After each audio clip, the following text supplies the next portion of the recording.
RTV Noticias, ahora la radio se toma la televisión. 8 de la mañana, 4 minutos. Vamos a continuar, pero ahora con la sesión de la salud. Venimos con el Club de Salud, que es súper importante para todos los televidentes y toda la gente que está en casa, que conozca cómo manejar algunas enfermedades. Hoy se va a hablar de la malaria o paludismo. Están aquí los expertos, pero está ya la doctora Alina Bravo Chamorro con sus dos invitados, con la doctora Nuri González Parra y con el doctor Brian Guevara, para hablar todo sobre el paludismo, la malaria, aquí en el Club de la Salud. Bienvenidos. Doctora Alina. Buenos días, Rafa. Buenos días para todos los televidentes. Sí, el tema de hoy es la malaria o paludismo y voy a estar acompañada de dos personas expertas en este tema. La doctora Nuris González, que es bacterióloga, especialista en gerencia de la seguridad social y coordina todos los laboratorios clínicos de Unisanar. Y el enfermero jefe Brian Guevara, quien es especialista en epidemiología y pues es una de las personas que más conoce del tema de malaria o paludismo en el departamento del Chocó. Buenos días, compañeros, ¿cómo amanecieron? Muy buenos días, doctora Alina, a usted y a los compañeros que nos acompañan el día de hoy. Buenos días a todos los compañeros del set, es un placer estar con ustedes. Bueno, la malaria o paludismo es conocida como una de las enfermedades tropicales, ¿cierto? Las enfermedades tropicales pues son las que se dan única y exclusivamente en donde el clima es caliente y húmedo, ¿cierto? Entre esas enfermedades también tenemos el dengue y la leishmaniasis. Pero pues el tema de hoy es la malaria. A nivel mundial, la malaria es una de las enfermedades que más dificultades o más interés en salud pública está presentando, ¿cierto? Por su carga de enfermedad. Se dice que entre 300 a 500 mil millones de casos clínicos se presentan a nivel mundial anualmente y que de estos mueren alrededor de 1 millón de personas y que pues desafortunadamente son en un 90% los menores de 5 años. En este departamento pues la situación no es distinta, estamos en una ola de malaria o un brote, si así se podría llamar con el respeto de Brian, que sabe mucho más de esto que yo. Entonces, yo quisiera primero que el doctor Brian nos explicara qué es una malaria. Bueno, doctora Alina, como usted bien lo ha dicho, la malaria es una enfermedad del trópico, pero que con este cambio climático el parásito ha aprendido a convivir en otros ecosistemas, pero siendo el clima tropical, húmedo sobre todo, el de mayor relevancia en su transmisión. Es cierto, en estos momentos el departamento está viviendo una epidemia de malaria, que no es solo en el Chocó, es en todo el Andén Pacífico. Entonces miramos que está Nariño, Cauca, Buenaventura, con una carga bastante importante sobre la malaria, sobre la carga en el país. En ese orden de idea, la malaria o paludismo es una enfermedad parasitaria que es transmitida por un mosquito, el Anopheles, una hembra, ¿sí? Que a diferencia de los otros mosquitos, de la Aedes aegypti, ¿sí? Que transmite dengue, zika y chikungunya, este mosquito se cría en aguas poco salubres, el Anopheles, ¿sí? Entonces las charquitas que conseguimos en nuestras selvas son un nicho propicio. El agua de ciertas actividades humanas también facilita el criadero, y sobre todo acá en nuestro departamento hemos visto que la gente no se hace los tratamientos completos, lo que genera complicaciones y posteriormente mortalidades. Cuando la gente consulta ya es demasiado tarde. Bueno, en Colombia también es un problema de salud pública, ¿cierto? Porque el 85% de la zona rural de este país está por debajo de los 1.600 metros sobre el nivel del mar, lo que favorece que todas las condiciones climáticas donde el mosquito se cría, pues lo haga, ¿cierto? Entonces, ¿qué tendríamos que hacer nosotros los colombianos y pues básicamente los chocuanos para evitar que esta enfermedad sea más prevalente o más incidente Hay varios aspectos, doctora Nora. Hay varios aspectos dentro de los cuales está, yo lo llamo el factor principal, que es el cambio de conciencia, el cambio de chip. Usted sabe que así como va evolucionando el medio, así mismo los parásitos y todas las enfermedades van evolucionando, van mutando, en el argot científico que se les llama. Todos nosotros crecimos bajo la figura de un programa de malaria, donde identificábamos plenamente al malario con motomochila, con bomba, y era sinónimo de fumigación.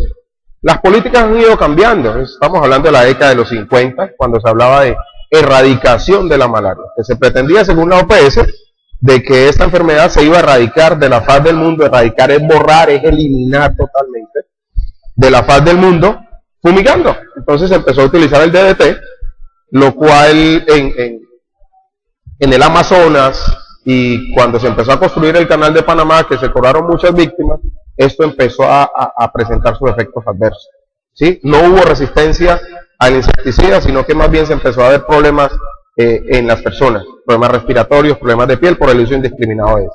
Entonces, teniendo en cuenta, y que era 5 años que tenían los ministerios de salud del mundo, donde había malaria, transmisión de malaria, para acabar esta enfermedad, en la evaluación del proyecto, porque fue un proyecto, vieron que no tuvo ningún impacto, más bien se invirtió mucha plata, pero que esa plata no redujo, no eliminó, perdón, redujo, mas no se pudo eliminar la malaria de la faz de estos países tropicales.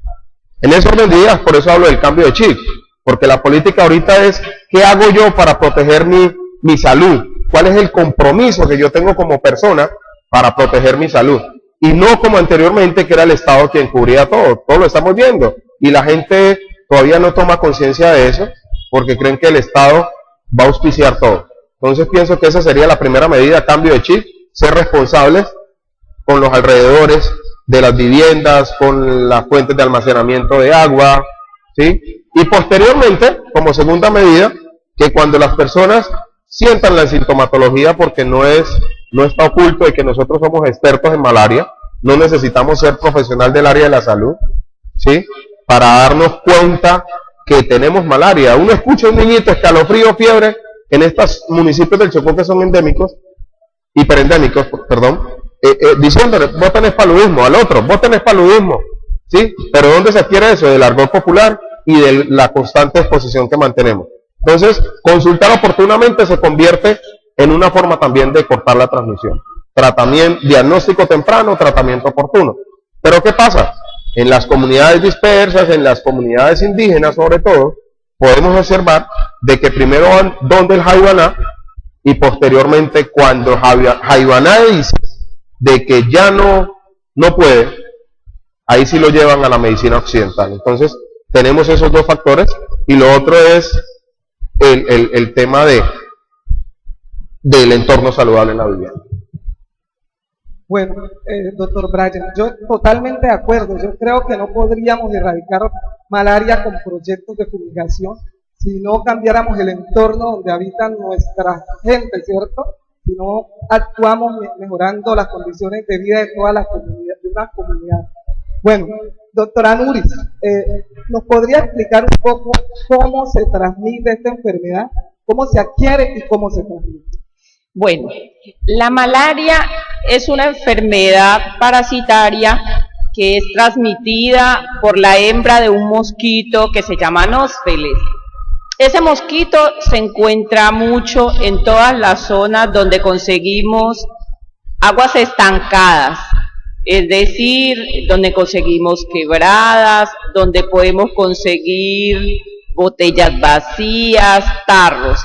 Es por eso que es tan fácil que en los alrededores de nuestra casa nosotros podamos tener el mosquito y desde que haya una persona enferma nos pueda picar. ¿Qué necesita la hembra? La hembra para poder poner sus huevos necesita nuestra sangre. Lo que hace es que a partir de las 5 de la tarde, cuando nosotros estamos más descuidados, nos pica el mosquito, saca nuestra sangre y si el mosquito está infectado nos va a inyectar el parásito. ¿Qué hace este parásito? Se incuba en nuestro cuerpo aproximadamente de 10 a 15 días y en esos 15 días se inician los síntomas. ¿Cuáles son los síntomas de una persona con paludismo? Fiebre, escalofrío, dolor de cabeza.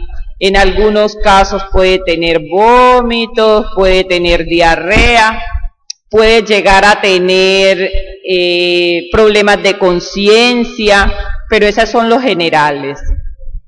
Cuando una persona tiene los síntomas, debe asistir a un centro de salud o a un sitio donde haya un microscopista, de manera que se le pueda hacer diagnóstico oportuno. ¿Qué nos genera hacer el diagnóstico oportuno? Que de manera oportuna también se va a recibir el tratamiento. La malaria es una enfermedad que es curable, pero de igual manera, cuando no se recibe tratamiento oportuno, puede tener complicaciones y puede llevar a la muerte. Lo que se pretende con el diagnóstico oportuno es que la gente pueda llegar a un sitio donde se le confirme que la sintomatología que tiene es de malaria, reciba el tratamiento, pero que ese tratamiento lo reciba completo y se lo tome completo. ¿Qué situación estamos teniendo en este momento?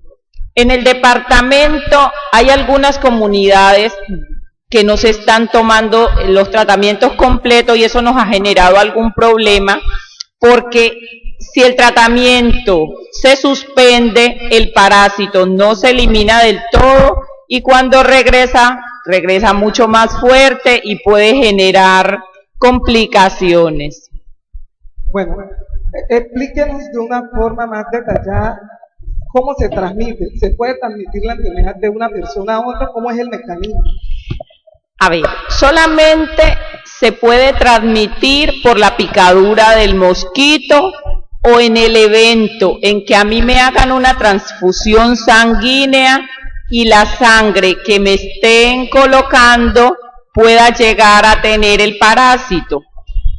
¿Qué pasa cuando yo estoy en mi casa? Si en mi casa hay una persona con paludismo y también está el mosquito fácilmente puede picarle al enfermo y nuevamente llegar a donde están los pacientes sanos y transmitir el parásito. Esa es la manera que habitualmente se transmite la enfermedad.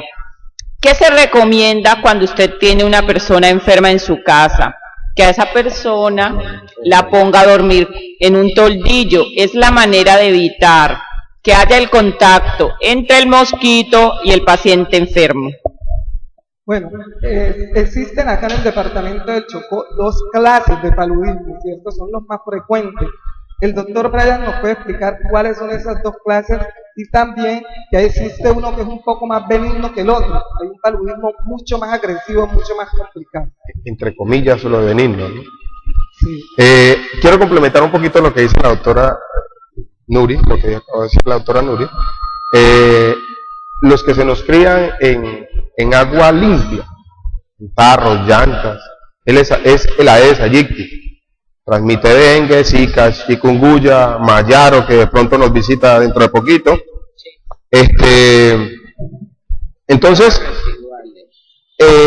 respondiendo a su pregunta, tenemos 2 especies parasitarias. Una es la Plasmodium vivax y el otro es el Plasmodium falciparum, del cual se creía de que el que generaba las complicaciones y las mortalidades era el Plasmodium falciparum. Pero en estos momentos la fisiopatología ha ido cambiando tanto de que las complicaciones por vivax se dan, pero no de una forma muy frecuente y son unas complicaciones más agresivas, pero a largo tiempo. O sea, esas personas que no se hacen el tratamiento completamente, son personas que próximamente o en un tiempo no muy lejano van a presentar complicaciones de tipo hepático y algunos órganos que son los que principalmente ataca esta malaria. La doctora Nuri mencionaba ahorita lo de hacerse el tratamiento oportunamente. Si nosotros revisamos la literatura desde que se descubrió la malaria, hemos pasado por varios tipos de medicamentos para tratar, ¿sí? Entonces empezamos con la quinina, después pasamos al Falcidar, que era un compuesto de varios medicamentos, y ahorita estamos con Cuartén. La pregunta y la preocupación no solo del país, ni de nosotros los chocuanos, sino del mundo entero, la preocupación es que si la población no hace conciencia de administrarse o tomarse el medicamento como está prescrito, ¿sí? Este medicamento nos puede hacer, este parásito nos puede hacer resistencia a este medicamento. ¿Qué generaría eso? Un problema mayor al que tenemos actualmente, ¿sí? ¿Por qué? Porque elaborar un medicamento es algo que se requieren por ahí de 5 a 15, 20 años en descubrirlo y en aprobar los otros 5 mientras se hacen los estudios pertinentes. Entonces la invitación que quiero hacerle acá, desde este programa, doctora, a título personal, como epidemiólogo, es a la gente que consulte oportunamente y que cuando le prescriban un tratamiento, bien sea para malaria, para cualquier tipo de enfermedad, se lo hagan completamente como el médico lo hace, ¿sí? Entonces, ¿por qué? Con eso evitaríamos resistencia, evitaríamos recaídas, evitaríamos reconsulta y nadie le hace costeo a estas cosas. Y eso es algo que genera un vacío en los bolsillos de las personas que se enferman con malaria, un vacío económico. Eso es muy cierto, detrimento familiar, sí. ¿cierto? Cuando hay un enfermo, sea la causa que sea, se bajan los niveles también, ¿sí? Sí. La capacidad laboral disminuye. Pero venga, cuando hablábamos de los dos tipos de paludismo y que las complicaciones son de ambos, ¿cierto? Es que el paludismo por vivas normalmente presenta unas complicaciones inicial, unos signos y unos síntomas de enfermedad mucho más leves y mucho más lentos, ¿cierto? La fiebre, el escalofrío, el vómito, el dolor de cabeza, ese malestar general, ese desaliento, generalmente va sucediendo de una forma mucho más lenta y no es tan deteriorante para uno, ¿cierto? Como persona. Usted con un paludismo por viva se siente con mejores capacidades que un paludismo por falciparum. El paludismo por falciparum al cuerpo humano lo ataca con mayor agresión y pues es mucho más incapacitante. Pero el otro, que aparentemente no es tan incapacitante, va causando deterioro en diferentes órganos, igual deterioro que el paludismo por falciparum, iguales complicaciones. Y si a esto le agregamos que yo con otras enfermedades, ¿cierto? Como la malnutrición, ¿cierto? La anemia, que es producto de la malnutrición, ¿cierto? O cualquier otro tipo de enfermedad, llego a adquirir un paludismo, pues imagínense, ¿cierto? Porque es un deterioro muy progresivo, rápidamente ocurre. Y eso es lo que observamos en las comunidades indígenas, ¿sí? Entonces, malnutrición, anemia marcada, malaria, sinónimo de muerte. Sinónimo de muerte, porque sumado a ello, la no consulta oportuna, ¿sí? Dígamelo a mí que estoy acabando de salir de una malaria, nunca me había dado. Ahorita la pesqué por allá en Lloró y estoy aquí saliendo en la fase convaleciente. Y es algo supremamente bastante molesto la maluquera que da la malaria. Todavía tengo la resaca, el dolorcito de cabeza, el dolor en las articulaciones. Tenemos un ejemplo entonces aquí en el es algo, y el medicamento, la cantidad. ¿Cuántas semanas estuviste en Lloró? Estuve hace 3 semanas, ahí está la fase de lo que estábamos diciendo. O sea, el periodo entre la picadura del mosquito y la manifestación de los síntomas generalmente entre 1 y 2 semanas. Sí, de 7 a 14 días, dependiendo del estado inmunológico de la persona. Entiendo que tiene mucho que ver, ¿cierto? La condición de la persona y los parásitos, la cantidad de parásitos que te inyecta el mosquito, ¿cierto? La cantidad de parásitos que consigan en tu organismo va a ser determinante para el deterioro también del cuerpo humano. Hay un factor, doctora Alina, que se debe tener muy en cuenta, y que la malaria es una enfermedad netamente selvática, por llamarla de alguna manera. Y se urbaniza en la medida en que, por factores económicos, nos desplazamos hacia esos sitios donde hay presencia del parásito, donde circula en su hábitat natural el parásito, y cuando el hombre incursiona ya en ese hábitat, obviamente adquiere todo lo que ese medio le ofrece y lo trae para su casa. Hay experiencias de casas netamente maláricas, de que la transmisión es constante, permanente.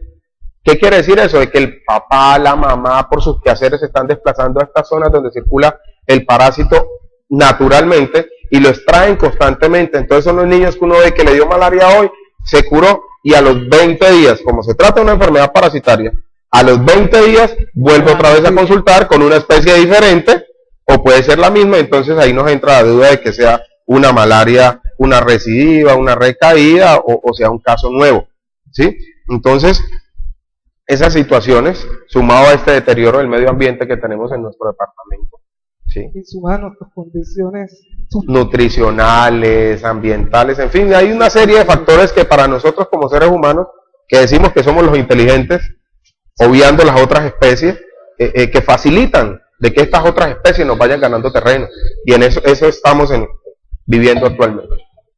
Bueno, pero yo quisiera que le explicaran a los televidentes qué es lo que deben hacer, ¿cierto?, ellos como personas individuales o como comunidad para evitar que la malaria afecte a las comunidades, porque es que el tema aquí no es del tratamiento, ¿cierto? Aquí el tema no es diagnostique y trate, porque pues eso es lo que venimos haciendo nosotros como funcionarios de la salud, diagnóstico, tratamiento, pero hay otras actividades que hacer que le correspondería de forma individual o colectiva, ¿cierto? Es lo que yo hablaba ahorita, el cambio de chip. Ahí se resume todo, doctor Anuel, el cambio de chip. ¿Qué tan empoderado estoy yo de tener un ambiente saludable en mi entorno? Bien sea como persona, bien sea como comunidad o como colectivo social. Entonces, hay una experiencia muy bonita en México, entre los límites de México y Guatemala, una experiencia que se llama Papa Luis. Entonces eran las casas maláricas con todo el entorno, con todo el nicho que facilitaba la transmisión y sin una gota de insecticida. Erradicar la malaria. Y como destrucción de criaderos, plenamente la gente se organizó, empezaron a destruir criaderos, a las casas, a ponerle calefacción a las casas, porque eso es otra cosa. Las casas frías son el nicho apto para los mosquitos, claro. La selva es húmeda, fría, y si usted tiene una casa oscura y fría, el mosquito va a estar allá escondido. Claro, eso es lo que le ofrece su entorno natural. La selva le ofrece eso, la frialdad y la oscuridad. Entonces, claro, él va, deposita su huevo en una charca, sale otra vez, se esconde. Si aparecen por ahí monos, animales de la selva, los pica y hay un círculo vicioso ahí, que es el círculo selvático de la enfermedad. Y ya cuando el hombre incurre en ese ciclo selvático, es que trae la enfermedad, y si en su entorno de la vivienda, si en el entorno de la vivienda tiene el mosquito transmisor presente, obviamente va a contaminar a ese mosquito y va a facilitar de que haya una transmisión. Entonces la invitación va hacia allá, entornos de vivienda saludable, que eso es algo que viene hablando hace cualquier cantidad de años, pero vuelvo y le digo, y es difícil salir de ese paradigma de que la gente se encuentra en que malaria es sinónimo de Secretaría de Salud en los departamentos, de que malaria es sinónimo de fumigación. Ya tenemos que irnos saliendo de ahí. Es mi responsabilidad como ser humano mantener mi entorno saludable. Es que lo que nosotros percibimos, ¿cierto?, como habitantes de este departamento, es que se nos ha metido a los chocuanos que es que el Estado es el que nos tiene que solucionar todo, ¿cierto? Dígase Estado como municipio, como departamento, pero ustedes han estado viendo las imágenes, han mostrado un charco, ¿cierto? Frecuentemente está saliendo la imagen de un charco frente a una casa, ¿cierto? Yo no creo que hubiera necesidad de que sea una institución pública, una entidad pública que viniera a taparnos un charco como ese, que nos está perjudicando a mí como individuo o como familia. Entonces, son todas esas acciones que nos llevarían a tratar de disminuir, la presencia del vector, sobre todo. No el parásito, porque el parásito está allá. Sí, pero si no consigue dónde vivir, dónde anidarse, claro. Anidarse, pues él tendría que irse para otro lado, como dice uno, ¿cierto? Entonces, hay un tema particular y son las embarazadas, ¿cierto? Con las embarazadas hay que dar un trato especial. Cuando una mujer embarazada tiene paludismo, pues nos toca cuidar son dos, el binomio, la mamá, binomio, madre y el hijo, ¿cierto? Entonces, se invita a todas las mujeres en estado de embarazo que cuando tengan esos factores de riesgo, cuando tengan signos o síntomas de malaria o paludismo, por favor acudan tempranamente, porque pues es muy alto el riesgo de hacer abortos o malformaciones producto de Sí, de la malaria, medicamento, el uso del del medicamento y de la enfermedad como tal que puede traspasar la barrera y afectar también al bebé. Yo, doctora Nuri, donde tengo la oportunidad de intervenir, y a veces suena como ataque, ahorita que usted menciona eso, pero no es ataque, es más bien una invitación a que nosotros como profesionales de la salud nos empoderemos en lo que tenemos que hacer. Y un ejemplo de ello es eso, yo lo decía en una intervención que hice, y le decía a los profesionales, estamos en epidemia, ubíquense en un hospital de guerra. Ubíquense en un hospital de guerra donde frecuentemente van a estar llegando heridos, donde tenemos que organizar un triage, clasificar, ¿sí? Y con malaria es igual. En una zona endémica, y lo dice la literatura, lo dice el protocolo, y lo puede implementar uno dentro como prestador, en una zona donde usted tenga malaria, transmisión de malaria, ubique un microscopista. No es necesario que pase por allá y que dé la vuelta, porque la gente se cansa. Y como sabemos el tratamiento, entonces la gente va a las farmacias y compra el tratamiento que el farmacéutico o que la persona que atiende la farmacia le diga, ve, tómate estas pastillas, ¿sí? Entonces, ¿qué va a pasar ahí? Lo sacamos del entorno del hospital, del centro, y lo mandamos a un entorno donde quizás no le van a brindar esa asistencia, esa asesoría que debería hacer, ¿sí? Entonces muchos médicos, enfermeras y bacteriólogas se disgustan cuando uno dice, piense, hospital de guerra, malaria, no lo mande para allá, derechito que pase, y debería existir una fila. Sí. Si no tiene malaria, ya, vaya para allá. Haga su fila, que esa es una virosis y eso. Pero acá en el Chocó debemos de pensar así, ¿sí? Y debemos de tenerlo presente, que ahí estamos ganando, porque estamos brindando atención oportuna. En ese tema, Brian, aquí con la doctora Nuri siempre hemos tenido como diferencias conceptuales, porque ella como bacterióloga defiende que primero el paciente debe pasar obligatoriamente por el médico. Yo le digo, Nuris, pero si yo soy sola, ¿cierto? Hay 40 pacientes, todos con los síntomas, los signos de paludismo, y yo soy sola. No, tiene que haber una microscopista y la bacterióloga, háganme diagnóstico como si estuviéramos en una brigada permanente. Estamos en zona Solucionamos, sacamos al paciente, contentos todo el mundo. Sí, le recarga un poquito a la bacterióloga, al microscopista el trabajo. Sí, pero obviamente. Lo que pasa es que igual usted tiene que solucionar malaria y todo lo que llegue en una institución. Entonces tenemos que también, y que los usuarios también sean un poco conscientes y respetuosos, ¿cierto? Sí, porque a veces falta eso y mucho respeto de la comunidad hacia los profesionales, pero es en el mismo afán, doctora, de estar ahí, de tener una sintomatología, porque le digo, lo que viví en estas 2 últimas semanas fue una cosa horrible. Yo no soy hombre de estar tirado en cama, y estuve tirado en cama, y eso yo me levantaba, tengo un problema de artrosis en la rodilla izquierda, y eso me colocó así. Hice alergia al medicamento también, que es una de las cosas. La sensación de estar enfermo para nadie. Es muy maluca, entonces mucha gente reacciona así de esa forma. Para que la doctora Nuri le cuente a los televidentes cómo se hace el diagnóstico, porque hay dos formas de diagnosticar la malaria, ¿cierto? La gota gruesa y la prueba rápida, pero hay diferencias, doctora. Quiero complementar antes de responderte que a sugerencia del Ministerio y de la OMS, en todas las zonas endémicas donde hay malaria, dentro del control prenatal que se le hace a las embarazadas, debe hacérsele siempre una gota gruesa. De hecho, en los centros que tiene Unisanar nos hemos encontrado con muchas pacientes que llegan a su control, son asintomáticas y cuando se le hace la gota gruesa, oh sorpresa, tienen malaria. Y como de alguna manera dijo el doctor Brian, es claro, cuando una mujer embarazada tiene malaria hay que cuidar a 2, no solamente a ella, sino también el producto de la gestación. Para hacer el diagnóstico de malaria hay 2 maneras. La una es hacer la gota gruesa, que te la puede hacer una bacterióloga, te la puede hacer una microscopista.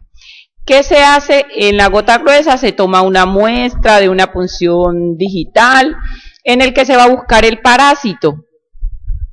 Con esta, ¿qué se puede hacer? Se identifica el parásito, se hace un recuento y en base a eso se le da tratamiento al paciente.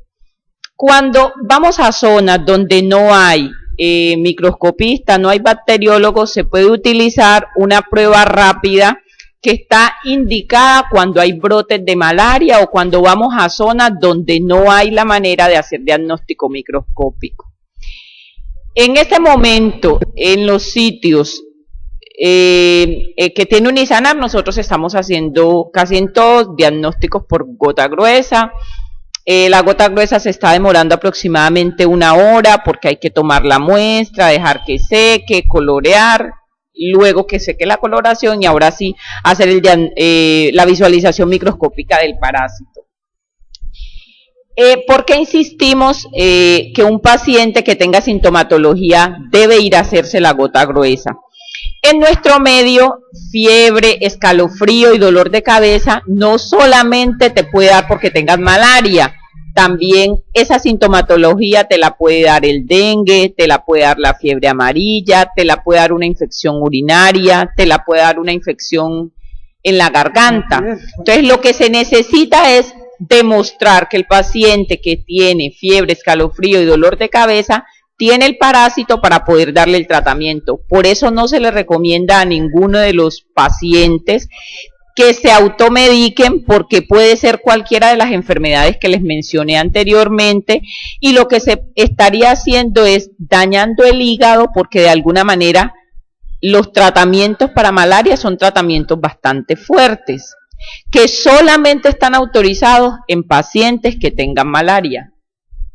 Bueno, pues nos queda claro cómo es el diagnóstico, para que los televidentes, por favor, no se automediquen, ¿cierto? El tratamiento de la malaria se dispone única y exclusivamente en las instituciones prestadoras de servicios de salud y no tiene costo. No tiene costo. Lo que tiene costo, para aclarar, es el diagnóstico, es el examen, la prueba diagnóstica, ¿cierto? Esa hace muchos años que no es gratis. Sí.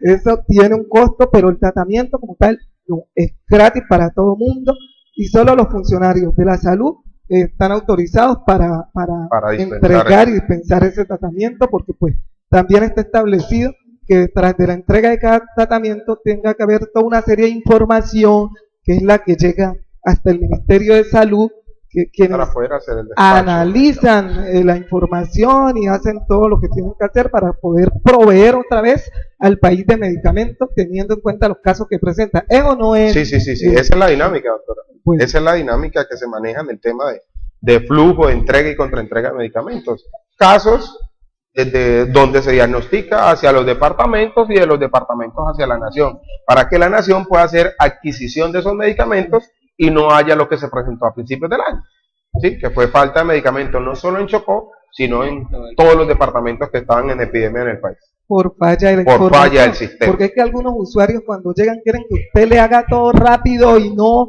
escriba, no le llene la información. Entonces, si no llenamos la información, automáticamente no nos pueden reponer las dosis que entregamos al paciente.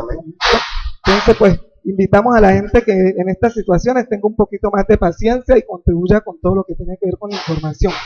Pero esta enfermedad también tiene sus complicaciones, que es bueno que sepan, ¿cierto? Es bueno, sí, claro, que las personas entiendan que un paludismo, una malaria, los puede ir llevando a la muerte muy fácilmente, ¿cierto? Te afecta el hígado, los riñones, te afecta hasta el cerebro. A veces empiezan a presentar convulsiones que son secundarias a una malaria que ha ido afectando el cerebro. Entonces, pues tratemos de cuidar nuestro entorno, ¿cierto? Nuestras comunidades, para que evitemos así la frecuencia de una enfermedad que es altamente peligrosa. Peligrosa bastante, doctora. Y la invitación es eso. Usted ha resumido prácticamente lo que hemos estado aquí diciendo durante esta mañana, que lo que hay que hacer es una consulta temprana y manejar el entorno, tratamiento completo. ¿Por qué? Porque la gente no lo está haciendo. No lo está haciendo, y eso conlleva a que se presenten estas complicaciones cerebrales, hepáticas y demás, ¿no? Bueno, tenemos un televidente en línea que quiere hacer una pregunta. Estamos abiertos, escuchemos a ver. Buenos días, doctora Lina. Buenos días. Y compañía, doctor Brian, doctora América. Pregunta la siguiente. Sabemos que en nuestro medio el tema de flujo agua no es bueno porque no tenemos producto. No se escucha muy bien, no se escucha. Doctora Lina. Sí, señor. Muchas Sí, sí, sí, mejor. O sea, la escritura es lo siguiente. Como quiera que en nuestro medio no tenemos absoluto fluido ni constante, y hay muchos sectores de la ciudad donde no tienen cómo tener acceso directo del agua potable. Entonces hay muchos barrios donde las personas se surten por pozos, no por tinas, lo cual sabemos que también afecta mucho para que se dé el criadero de los mosquitos del zancudo y posteriormente contamine a los familiares o la comunidad. Entonces, ¿qué tratamiento se le debe dar a estos recintos donde se haga almacenamiento de agua sin que lleguen a tener tipo de contaminación o afectaciones por medio de mosquitos? Bueno, traté de entender en lo posible la pregunta. El señor nos está preguntando que pues, él está ubicado en unas comunidades donde hay muchos factores de riesgo, ¿cierto? De lo que estábamos hablando. Entonces, ¿qué tratamiento pueden darles ellos como comunidad a esos factores, a esos charcos que tienen allá para evitar que, por causa de esos charcos, pues se compliquen? Eso más o menos fue lo que yo... Lo que se puede entender. Sí, yo también aquí anoté aguas, fuentes de almacenamiento. Sí. Como lo dije inicialmente, el mosquito, el Anopheles, se cría en aguas más bien poco salubres. Poco salubres, ¿qué quiere decir? Poco limpias, ¿cierto? Los que se crían en aguas limpias, como nos está mostrando la imagen ahí, latina, ¿sí? Es el Aedes aegypti, que ese sí es un mosquito elegante, de saco y corbata, que le gusta es el agua limpia que uno utiliza cotidianamente. El patas blancas, que se conoce, que transmite dengue, zika, chikungunya, mayaro, que muy pronto nos visitará. Y la malaria, el agua que utilizan son más bien fuentes naturales, ¿sí? O, en su defecto, criaderos antrópicos, resultados de algunas actividades económicas de nosotros los seres humanos, como lo son las charcas que se hacen para las crías de peces, que ahorita hay un boom con eso, por la recuperación nutricional. Entonces allí tienen los criaderos perfectos, ¿sí? Normalmente estas charcas para la cría de peces se hacen en zonas que no sean tan calurosas, no se hacen a campo abierto, se hacen más bien en zonas sombreadas, y esa agua se convierte en el nicho perfecto para que se críen los mosquitos. El zancudo, el Anopheles, porque ya lo hemos, por pruebas entomológicas, lo hemos podido evidenciar, y así está en la literatura, y así es el comportamiento del vector, ¿sí? Entonces la invitación es, hay unos comerciales que el ministerio ha sacado en estos días, desde hace como 3 años, el reto antidengue. Entonces con ese evitaríamos dengue, porque tenemos también el vector transmisor de dengue acá en el departamento, en las cabeceras municipales, e incluso en áreas periféricas se tiene presencia de este vector. Entonces, con el lavado de tinas, de tanques y todo eso, entonces podemos eliminar el transmisor de estas otras enfermedades, más no de malaria, ¿sí? Entonces, pero disminuimos la carga de zancudo, que es lo que la gente manifiesta normalmente. No es que hay muchos zancudos. Entonces, cuando se va y se hace las capturas, resulta que no son en su totalidad Anopheles, sino que son más bien Aedes aegypti, ¿sí? Que eso, ahí hay una conjugación de cosas. Entonces, referente a las fuentes de agua, si hay presencia del vector, drenarlas, charco que esté, hágale desagüe, almacena agua, hágale desagüe y verá todo seca, ¿sí? Entonces, y frente en las comunidades indígenas con este tema de los criaderos de peces, frente a eso, uno sale fuera del Chocó y uno observa que crían el pescado que nos traen a nosotros, los traen de otra parte, con toldos, con malla, ¿sí? Entonces, esos toldos protegen de que el mosquito ingrese, ¿sí? Y deposita sus huevos allí, y entonces haya proliferación de mosquitos. Bueno, muchísimas gracias, Brian, por la aclaración. Al oyente, si no quedó tan clara la respuesta, pues nos puede preguntar aquí por los medios del canal RTV, y con mucho gusto se la contestaré. Entonces, Doctora Nuri, muchas gracias. Gracias por acompañarme hoy en la sesión del Club de Salud. No podemos negarnos que el paludismo es una realidad en este departamento y que en manos de todos nosotros, como habitantes del mismo, está que la erradiquemos. De antemano, doctora Nuri, doctora Lina, darle gracias a ustedes por invitarme, por estar aquí. Sí, y la lucha contra la malaria es intersectorial, no es única y exclusivamente del sector salud como tal. Hay un componente de educación, hay un componente medioambiental y hay un componente de responsabilidad civil o ciudadana. ¿Sí? Entonces, como estamos todavía en la cabeza con el esquema viejo, entonces por eso nos pasan muchas de las cosas que actualmente nos están pasando a nivel departamental. Entonces, no queda más, yo estoy abierto, doctora Núñez y doctora Alina, cuando me requieran profesionalmente, yo estaré dispuesto a colaborarle, me interesa mucho. Hace rato estaba pidiendo de que en el Chocó hubiese un programa así, en el cual se hablara a carta abierta la problemática de salud que se está viviendo, e incluso muchas de las cosas con un programa así, donde la gente está enterada de lo que está ocurriendo en materia de salud, muchas de las cosas que nos están acaeciendo en estos días no estarían pasando. Sí, tiene toda la razón, Raya, pero también que quede aquí en la conciencia de todos nosotros que la situación de salud es intersectorial. Si todos los sectores hiciéramos lo que tenemos que hacer, la realidad del departamento sería distinta. Muchísimas gracias. Bueno, para despedirme, a mí me gustaría invitar a todos los habitantes de nuestro departamento a dos cosas. La primera es que cada vez que se hagan una prueba de malaria, reclamen el resultado. De nada me sirve que yo vaya al centro de salud, llegue al microscopista a hacerme la prueba y no reclame el resultado para saber si tengo o no tengo malaria.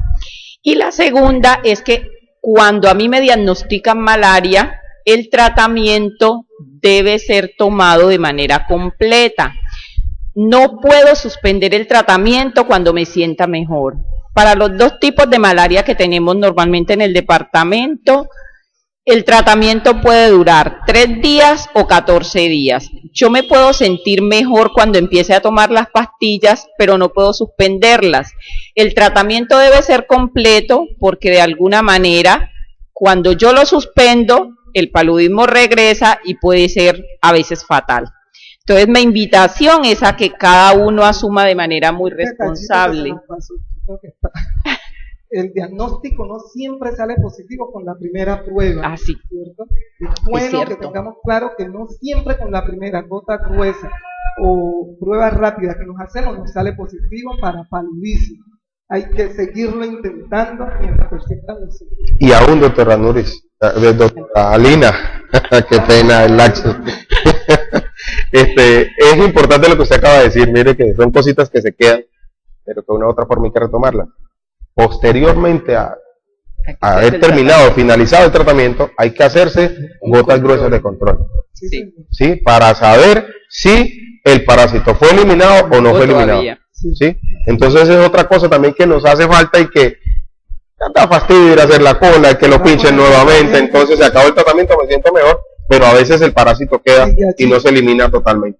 Sí, es cierto. Listo. Buenas. Muchísimas gracias para ambos. Muchas gracias a todos. Mañana, Gracias por la invitación. 8 de la mañana. Doctora, gracias. Hey, Francisco.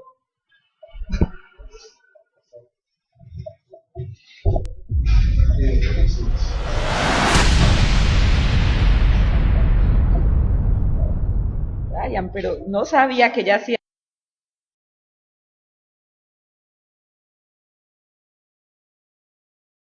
Dirán que qué billete tan complicado, pero que me manden por un giro es un sufrimiento. Ese punto de giros estaba lejísimo. A mí que me manden por Supergiros. Hasta su plata prefiere Supergiros, el único que abre de lunes a domingo hasta las 9 de la noche y tiene una sucursal a la vuelta de la esquina en más de 4.000 puntos de chance del país. ¿Para qué giros cuando hay Supergiros?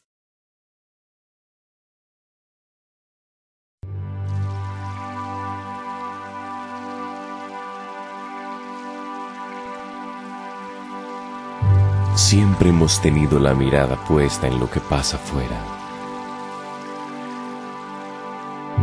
Todos tenemos un deseo en común: conocer el mundo.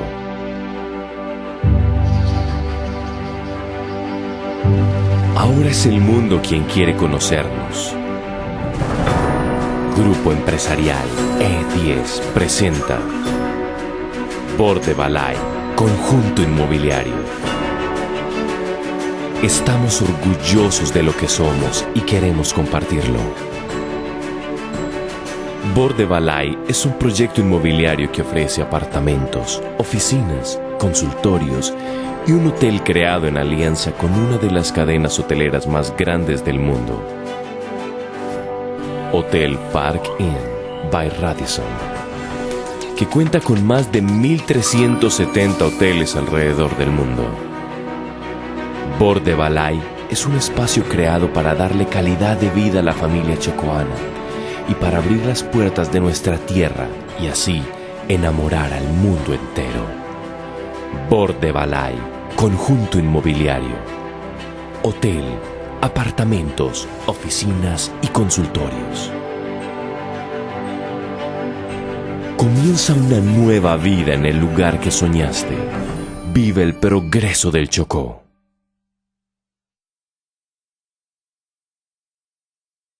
Sector Puente Cabí. Teléfono de contacto 310-891-8484. www.bordebalay.com.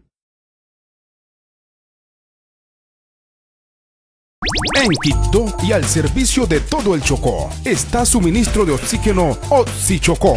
Distribuimos manómetros, aire comprimido, nitrógeno, óxido nitroso y todo lo relacionado con equipos de esta línea. En la calle 29, número 548, barrio César Conto. Celulares 314-891-3417, 314-837-5872, 316-847-4796. Suministro de oxígeno Oxichocó. Proveemos vida.